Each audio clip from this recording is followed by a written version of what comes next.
Hello, welcome to the Beyond the Questions podcast, because every great conversation starts with a question.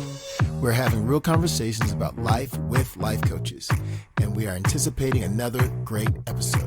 So get ready and let's get started. Welcome back to Beyond the Questions. I'm your host today, Kellie Grutko. This time of year is loud, right? Everywhere you look, the pressure to reset, reinvent, and decide who you're going to be this year. So today, I want to do the opposite. So instead of talking about resolutions, I want to slow things down, talk about something quieter and a little more lasting. So conversations we're having with ourselves. So let me start here. When the noise of the new year, new goals fades, what do you notice yourself craving more of right now? So for me, it isn't motivation or clarity, it's permission. So permission to just kind of feel more human again and to listen instead of deciding. And honestly, permission to just let some questions go unanswered, right? And not trying to fix everything. So with these things in mind, I want to start, and I'll throw this question to each of you, but I'm going to start and have you each introduce yourselves if you don't mind. So Jason, you want to kick us off? Sure. So I'm Jason Roton, founder of Jason Roton Coaching, life and leadership coaching for individuals and businesses, helping you align your actions to your values to live more true to who you really are. So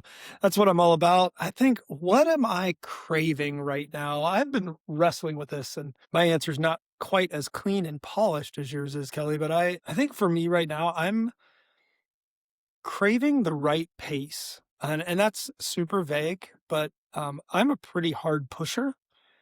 And there's something about just slowing down to make intentional steps forward. And that's what I'm craving, is this pace of life that allows me to be invested and fully present where I need to be, and to say goodbye or not right now to things that I don't feel fully invested or present in. Awesome. How about you, TQ? Well, I'm TQ. I am one who runs TQ Coaching Solutions. And what we're really about is trying to help you if you've got some sort of vision that you have in mind, whether you're like an entrepreneur, creator, innovator, or you just got a vision that you've been trying to get to, but you've got that wall, that thing that keeps coming. You find yourself stuck. Maybe it's self-doubt, maybe it's fear, maybe it's inaction. Really looking forward to trying to help people break through that and get those dreams out there. And so that's what I do. What am I craving? I guess is the question. And I think I am craving a sense of really becoming fully who I am. I have a lot of times have these goals that are out there and forget to really kind of look inward and go, man, am I just doing stuff, or am I becoming the kind of person that is going after these goals? I mean, you know what I'm saying? And so I really want this personal growth. So that's kind of what I'm looking at. So. Awesome. All right, Ericka, how about you? Okay, well, first I just want to address the elephant in the room. So I can't remember if it was the last episode or the episode before, there was the question of what is my child getting as a pet? And for those of you, here's the answer. He got a snake. He's pretty cool. It's a ball python. And, I don't know, the three of you, I did bring a scarf if he's going to distract you, but I am going to be wearing him this episode. This is real life for me. So your son got a pet and you got new jewelry. Yes, living jewelry. Yep. Mm-hmm. Hey, Yeah, it's my new necklace. Anyways, so I have a transformational coaching practice where I specialize in supporting women through life's most challenging seasons. And if you're a woman out there who is navigating relationship struggles, healing from betrayal trauma, or just feeling lost in a difficult chapter in your life, that is where I can step in and walk with you through that season. And to your question, Kellie, I think for me, what I'm craving the most is peace. Just the sense of an internal calm peace where I can just be. Nice. Well, thank you all for sharing. So a little bit just about me, an intro. I am a midlife women's life and transition coach, and I focus on women that are just burnt out from professional life and trying to figure out what they want to do next at this stage of life, kind of their second act. So I work with a lot of women to figure that out, because sometimes it's hard when you've done the same thing for years and just really don't know where to go to. So my company is called Purposeful Pivot, and that's what I help women do, make a pivot. So, with that, other than my craving of like chocolate cake or anything chocolate at the moment, we will move on to resolutions. So, let's see. Instead of resolutions, what is one conversation you want to have with yourself more often this year? And why do you think that conversation matters now to the group? So, anybody wants to tackle that one, jump in. I can jump in first. I think mine is listening to my gut and to just really what my body is trying to speak to me and tell me. And why this is important now is after betrayal and after being gaslit so much for such a long period of time, my intuition was off. And now, having gone through so much work and so much healing, I'm starting to recognize I can listen to my body and it is telling me the right thing and they're not lies and somebody else isn't coming at me like telling me, well, my reality is not real. So just trusting myself, listening to my body as I continue to move forward in life. That's good. I can see how that could really kind of get at you. So thank you for sharing that, Ericka. Yeah, you're welcome. What about you, TQ? I think the conversation that I want to have with myself, that's the question, right? Make sure that I'm on the same page with everybody. Yep, one conversation. Yeah. Well, it kind of stems back to when you asked what we were craving for. I want to be able to have the conversation of, Twan, who are you becoming? What does it look like for you as I go throughout the year and I'm looking over the next 3 months or 6 months or whatever the case may be? I'm really kind of trying to figure out, man, who am I becoming? Am I moving the mark in myself or am I just moving the mark in what I do? I love that tension, TQ, between be and do. So that idea that who we are really is what shapes what we do, right? I mean, and I think that's similar to the conversation I'm having with myself. I'm thinking a lot about, these are the things that really matter to me. These are the things that I'm really passionate about. They're the things I feel like I've been uniquely gifted or called to do. And in that space, just realizing that I can pursue those things regardless of what other people think. And so having the conversation about confidence to be who I've been uniquely gifted and called to be in those places, and being able to say no to things that I don't feel called to do and be. And that's okay. Scary, but okay. Yeah. That's a hard Yeah. one. Saying no. Yeah, for sure. Well, and for me, I think the conversation is just, for so long, for me, it was kind of all about me, right? I just focused on me and my role or my career or whatever. So the conversation for me now is, how can I use everything I've done to help others and ensure that all the experience I've gained over the years is being used properly. And so now I'm trying to think, what's my why that I'm doing what I'm doing now? And it's to help others, to help other women get kind of through some transitions faster than I did. So my internal conversation is just really have other people front of mind instead of myself, and kind of change that thinking that I had for so long. Yeah. We could all use a dose of that for sure. Yeah, absolutely. It's a hard thing to do. So let me ask a follow-up to this. So for any of you, what usually interrupts or silences that conversation you have with yourself? Well, that's a really good one, Kelly. For me, it's an external stimulus, right? Whether that be good or bad. Like if my kids interrupt me, or if the phone buzzes, or sometimes I just feel like we have so much external stimuli coming in at us. We can't even listen to what my own body is trying to tell me. Yeah, I don't think that's any different for me. I think about what interrupts that conversation is whatever distraction pops up that day, right? Like general busyness, I think is the thing I struggle the most with, like finding that time to sit. I was at work today and one of my coworkers was like, yeah, just so you know, if you text me before 10 a.m., I won't get it because I don't pick up my phone before 10 a.m. to preserve that time. And I'm like, that's fascinating because I can't even imagine that. And yet that's so healthy, right? Yeah. I was just going to say cool. the same thing, busyness. I'm like, everything seems urgent, right? Or, responsibilities, outside world, like you said, Ericka. I think a lot of that, it just kind of keeps you from having those internal conversations because you get tied up with your day and you just don't take the time to have those conversations. So I agree with both of you. Good points. Man, I spend a lot of time in my head having internal conversations, probably way more than I should. And so what interrupts the conversation that I want to be having about who am I becoming tends to be setbacks, unmet expectations, right? And so since I have these goals I'm trying to hit, and when those unmet expectations come up, then the next thing I know, I'm like, man, who am I now? That's what tends to happen. Oh, I've jacked it up today. Crud. What does that say about who I am? Am I this mess up? Am I being a good, whatever, father, businessman, coach, you name it. But that starts to creep in. And then I'm having the conversation. I'm not really who am I becoming or what in me is really coming out. Because even on those worst days, the good in me, the stuff that I want to come out, it comes out. But what happens is that thing that I didn't want to occur is what I hyper focus on.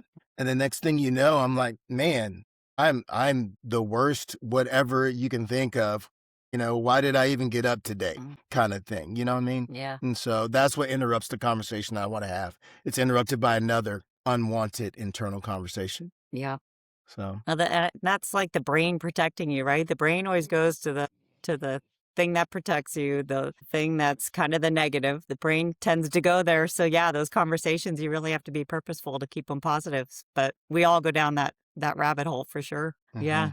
Well, how about, does anybody think of yourself I don't know, 3-5 years ago, and what felt urgent or important then maybe no longer carries that same weight today? Is there something, like you're talking about becoming? Is there something you've kind of become a little bit more of something now that maybe 3 years ago it was important, but it's not? Yeah. So the goals are important as I move things forward, but they're not as important as I was making them. They don't carry the weight that I was giving them. And so what helps me with that is really realizing that, this is going to sound weird, but realizing that I'm amazing. Okay. And here's what I mean when I say that. I don't mean just that, oh, look at me, I'm the best guy ever. But I think I said it a few episodes back. Humans are amazing. There's so much that we're capable of, right? And that's just because we are these things called humans. We didn't make ourselves this. We just woke up one day and I'm a human, right? And so we got these gifts and things that are all in us. And when I really begin to believe that, I go, okay, if I am that, then I start looking forward to what amazingness will occur today. I start looking forward, trying to go, okay, I'm looking at a new opportunity or problem as another chance for something good internally to come out. Okay.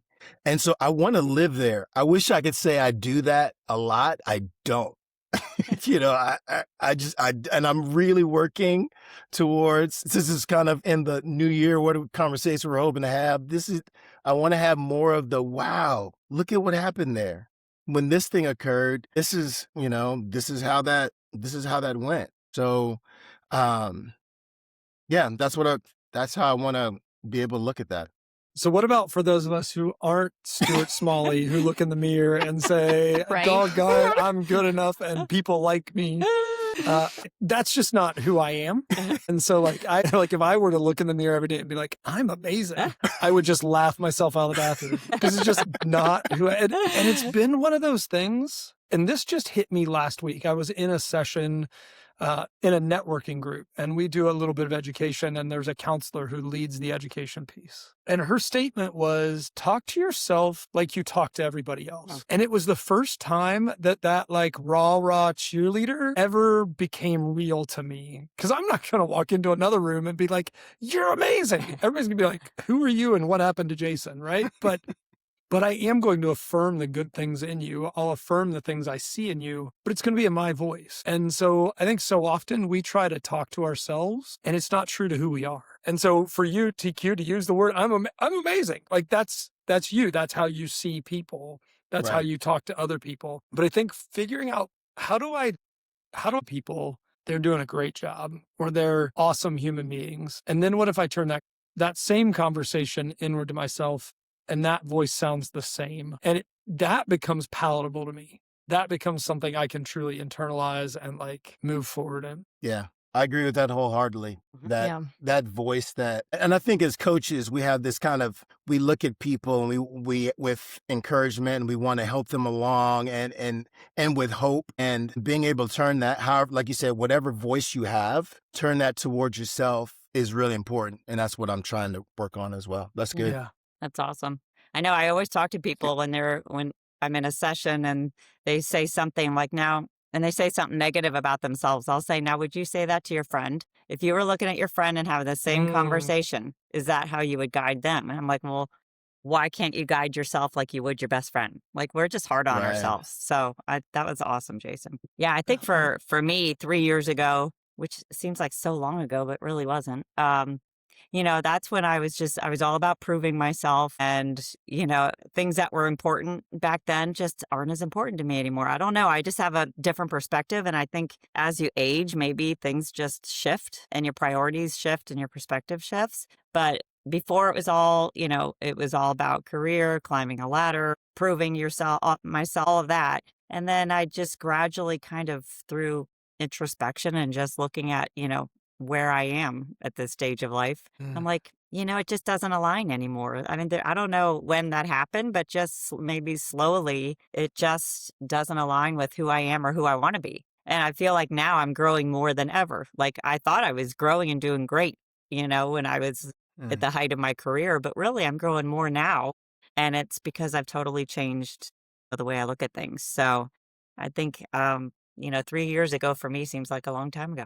I definitely second that, Kelly. When you asked that question, I mean, the first thing that came to my life was, woo, 3 years ago, my life looked completely different. And if, the question is what carried a big weight was, so I think the key word here when I say it out loud is I carried the weight to heal my marriage. And that was the most important thing to me. Whereas I needed to heal, it wasn't necessarily my full responsibility to heal my marriage. That takes two people.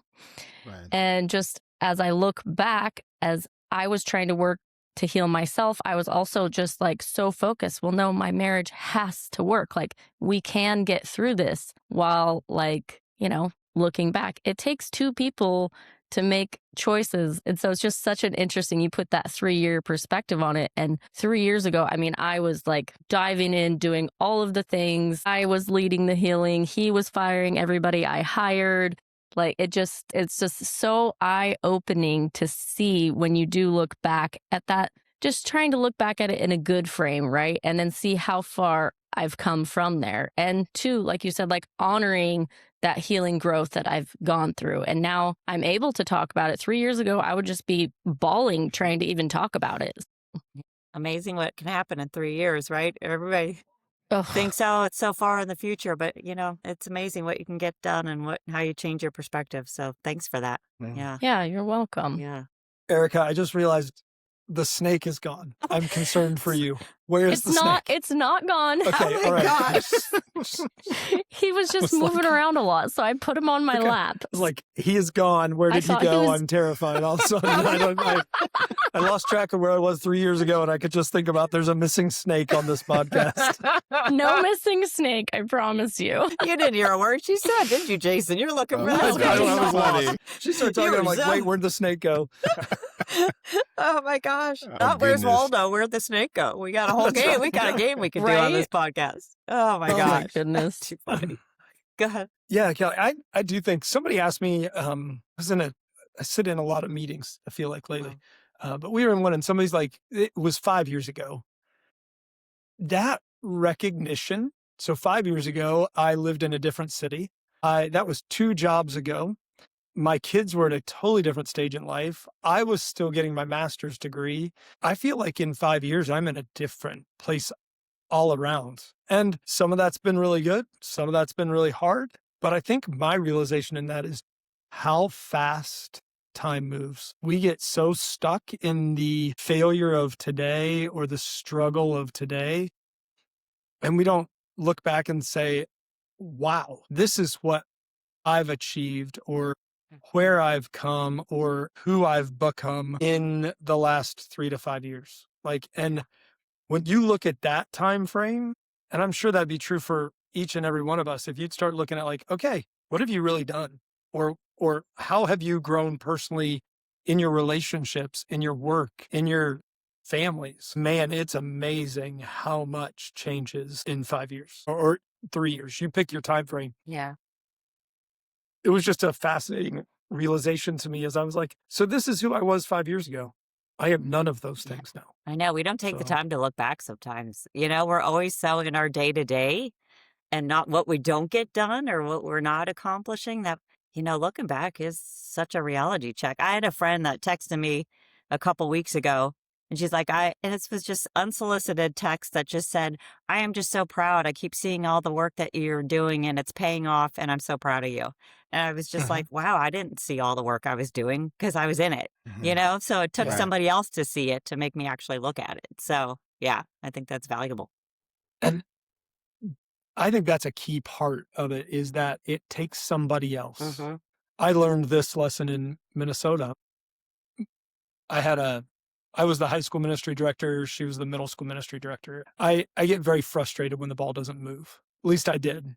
I've grown, right? We're talking about how we've grown. And she would walk in or send me an email and just say, hey, I know you're frustrated that we haven't got to where you want us to be, but have you stopped and looked at everything we did? And there was one time, I still have this email. There are 20 things, significant things that we had accomplished in the last 3 months. And she was like, have you celebrated any of that? And that realization of who do we need to walk with us? Who has the voice, who we respect enough to say, no, you need to stop and you need to look at where you've come and what you've done and who you've become in that process. I'm forever grateful for her. And then just looking now in this stage of life is who is that person who can speak those things into my life? And grateful for those who do. Love it. So important. It's awesome. Well, how would you define a good year now, like differently than a good year in your past? We've all changed. So what makes a good year compared to before? Besides, Jason, the snake is still okay. He's just distracting me, so I'm Okay. going to hold All right. him. Fair enough. His absence distracts me. His presence distracts you. We get it. I think there's these busy stages in our lives. And when I look back in the past, I was so busy just like doing so many things. Like, I have to get this done. I have to get this done. And so for me now, what would define a good year is the quality time that I've spent with my children, my family, and my friends. And whereas I can look back in my life and know that, like, I used to define that as the successes in my life, that's what would define a good year. So there's a big transition for me in that. It's awesome. Yeah, I think as I think about that question, Kellie and Ericka, it ties a little bit to what you just said. I want to know, at the end of 2026, who are my kids going to say I am? Was I present for the things that matter? And am I doing what I love? And if I get to the end of 2026, feel like those 3 questions really span the who I am, what do I do as a result of who I am in my life? And I'll look back at 2026 if I can say, yeah, my kids can respect who I've become and who they're becoming as a result of that. I was there, and yes, I am doing the things I love to do. That doesn't mean every day will be perfect. Yeah. I would say that if I look over the next year, I'd want to be able to say I moved consistently without fear or worry so that I could fully become who I'm meant to be, Just when I put that word consistently, that's really important because I'm not expecting every day to look like that. But the more and more I get into it, the more and more that I move in it, that consistently free, and that's important too, free of that worry and fear to just wake up and go, okay, how are we going to face today? What's going to be in there? What's it going to look like? What am I going to get to do, whether that's hard or easy, so. Well, to, I guess, quote a Frank Sinatra song, if I could do it my way, I think that's a good year for me, more authentic, more aligned with who I am and who I'm growing into becoming. And just, one where I hold true to my values and just don't abandon them and continue to grow. I think a good year for me, if at the end of this year, I've just consistently made progress and grown in my goals, I think that's all I can ask for. So I think that's my good year. It's the small things now. It used to be the big, Mm. like Ericka, you were saying, the big successes. Now it's the small things that Yeah. bring me joy. So, Mhm. yeah. Well, I guess now I'm going to reverse it. What matters to you now that it didn't matter to you 3 years ago? Is there something that shows up now in your choices that you never would have thought Mm. of 3 years ago? Or did I stump you all?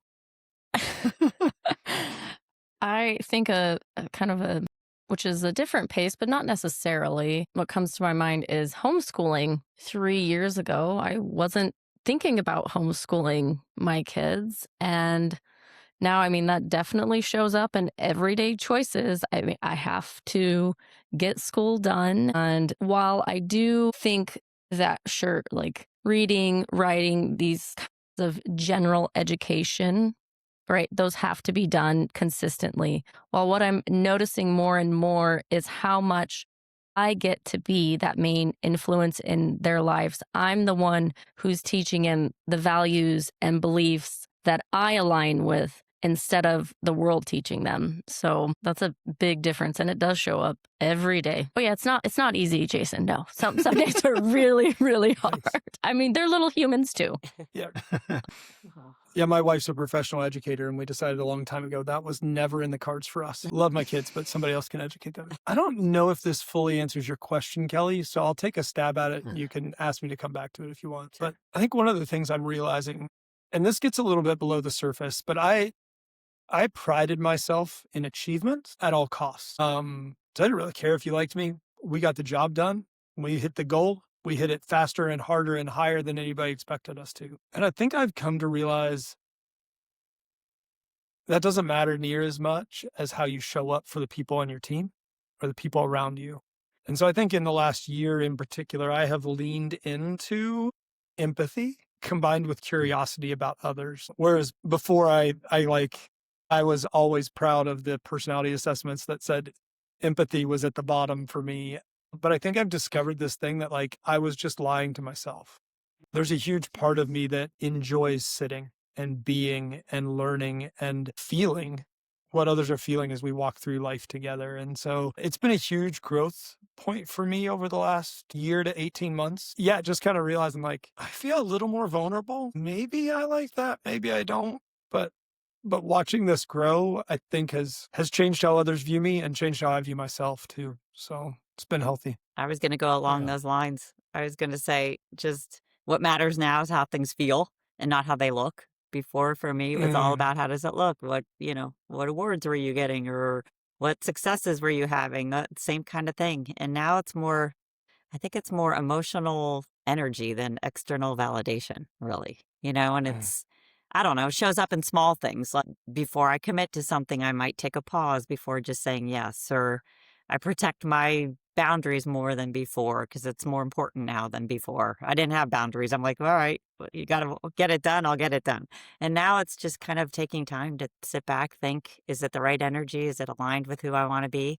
And that's more, I guess, truer today than it ever was in the past. Yeah, that's cool. For me, if what I'm letting go is the constant pursuit of the goals and replacing that with a peaceful journey ahead. And so they both move forward. I think that's really important for me because I'd be kind of lost without it. But one's aggressive and tight and wound up. And the other is, like I said, more peaceful, joyful, and excited about the future. Great. Well, at the end of the year, so let's look ahead. What would you hope to say about how you treated yourself, especially in the moments when nobody's watching, nobody sees? What would you say for yourself? I think I'll recycle the answer I said before, and that is, did I talk to myself like I talk to other people?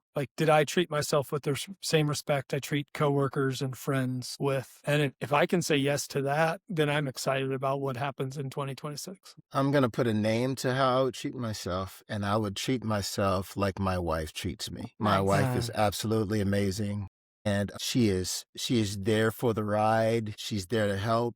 She's not condescending. She definitely comes with, she has her own mind and thoughts and things like that she throws out there, but it's always very helpful.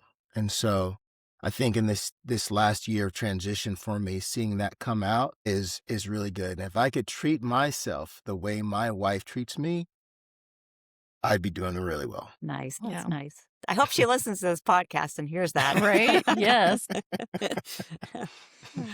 How about you, Ericka? And yeah, for me, if I'm going to look back and see how I've treated myself, I want to just be respectful in how I've grown, especially when nobody's watching, and how I've just continued to change and keep learning. And because that's when it happens, right? When nobody is watching, it happens in the dark moments. And it's just like, sometimes we can even have these aha moments when nobody's watching, and just that continued growth. Awesome.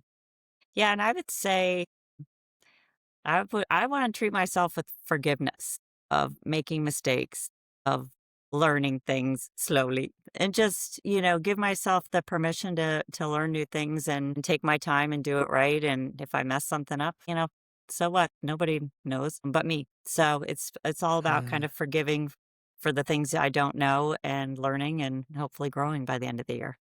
Well, let me throw out a little thought here for our listeners. So I just want to encourage you as you move through the year to pay attention to the conversations you keep returning to. They often reveal more truth than any resolution, New Year's resolution ever would. So just pay attention to some of those thoughts that you keep having. So if today's conversation hit anything for you, if you're feeling stuck or burnout or tired, you don't have to navigate it alone. I'm just going to give a simple reminder of what all the coaches here today are all about. Ericka helps in supporting women through life's most challenging issues like relationship struggles and trauma or loss. Jason, he helps unleash potential and ignite passion and awaken purpose for individuals and corporations. And then TQ helps entrepreneurs and creators and innovators overcome self-doubt and move forward confidently. And then I help women that are experiencing, corporate or professional burnout to just make a mindful transition to their what's next. So feel free to DM us if you're hearing things that, you want to hear about more. Share our podcast with your friends and family or colleagues or anyone you think would benefit. Reach out to one of us if you need support in any of these areas, because we're always here to help. So with that, any closing thoughts from any of our coaches you want to throw out there? It's going to be a good year, y'all. It's going to be a good year. Yeah. All positive. Yeah, I look forward to seeing what's true at the end of 2026. And I'll still have this guy. Don't worry, he's not lost. He's still here. And if you don't see Ericka on the next episode, I would be questioning. Y'all know why. Yes. Well, thank you all for listening, and we look forward to connecting with you on our next episode of Beyond the Questions. Goodbye, everybody. See ya. Thanks for listening to this episode of Beyond the Questions. Be sure to subscribe so that you can stay up to date concerning future episodes. And if you would like to connect with any of the hosts on Beyond the Questions, their contact info is linked in the description below. Thanks for stopping by, and we will see you on the next episode of Beyond the Questions.